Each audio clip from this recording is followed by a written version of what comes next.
When we talk about climate justice, we're talking about racial justice, food justice, economic justice, health justice, housing justice, agricultural justice. These are our climate solutions.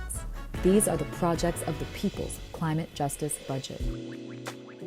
We have a community envisioned waterfront plan that would create green space, reduce some pollution mitigations, and improve our area's coastal resilience. My name is Arif Ullah, he, him pronouns, and I represent South Bronx Unite. South Bronx Unite is an environmental justice, health justice, social justice organization in the Mott, Port Morris sections of the South Bronx, led by community members, founded by community members. It's a primarily Black, Brown, and immigrant community. It has a long history of Puerto Ricans being in this community, and most recently there has been a growing number of Mexican immigrants. There's a growing African immigrant community here as well. So a real mix of people coexisting. When I think about the South Bronx, when I think about the brilliance of the people who live here, the ingenuity, the resourcefulness, the organizing in this community, the activism in this community is deep and decades long, that there is a disproportionate pollution burden in the South Bronx.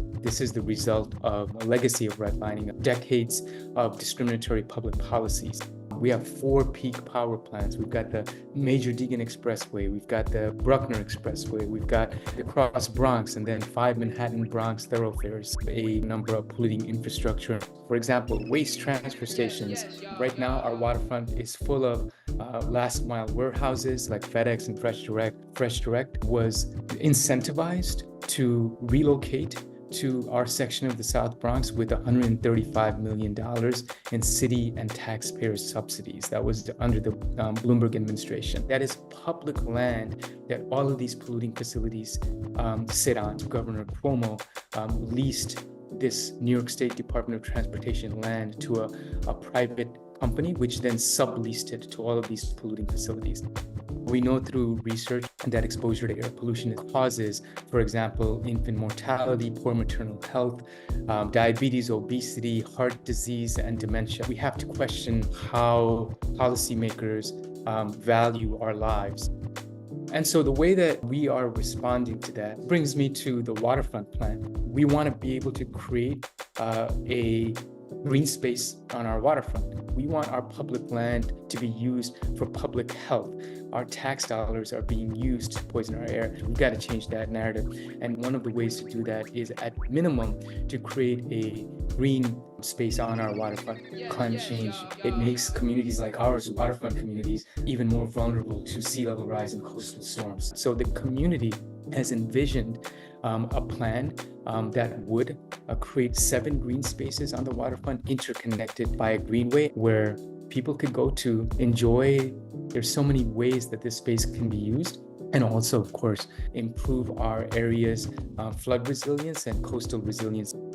We're really pushing for this to be a partnership with a state agency or city agency where, yes, they will help with the construction of the project, with some of the maintenance, but the programming and the different uses of that space would be determined by community members through the community land trust model.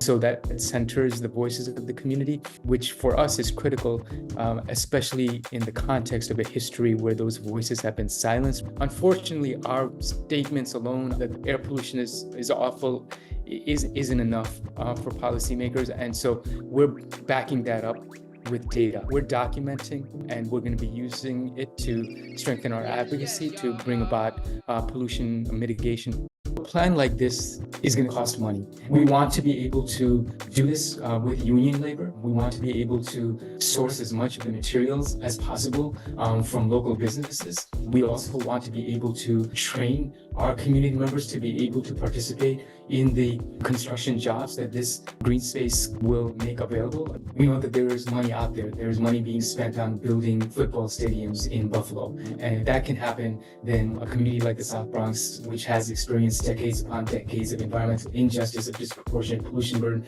I think it's entirely fair for us to demand an accessible waterfront, a green space on our waterfront. For us, the People's Climate Justice budget is a critical need and is essential to our community's well-being and to our community's ability to thrive in the future.